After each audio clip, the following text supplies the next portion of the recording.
What was civil were civilian rationing like for families.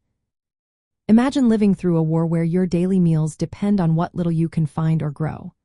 During the Civil War, families faced tough times when food supplies became scarce and unpredictable.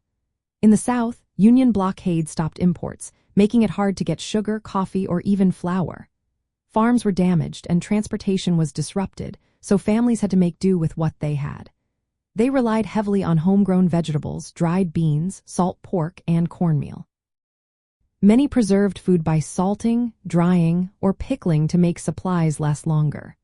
Sometimes, local governments or community groups tried to distribute food, but these efforts often fell short because of the widespread shortages.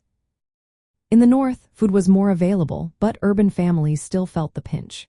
Prices for meat, bread, and sugar rose sharply, and supply chains struggled to keep up.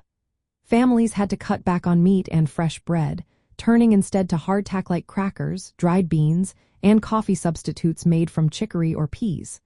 Women played a key role in managing what little food they had, often sharing resources and keeping morale high.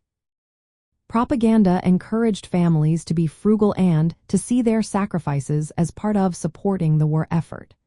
Rationing became a patriotic act, with posters and speeches urging people to save food for soldiers and the nation. Hardship also shaped social and cultural roles. Women took on more responsibility for food preservation and household management. They learned to stretch supplies and keep spirits up despite shortages. The suffering of families was often used in propaganda to rally support for the war, either to boost morale or to criticize the enemy. Public opinion was influenced by reports of hunger and hardship, making rationing a shared burden across communities.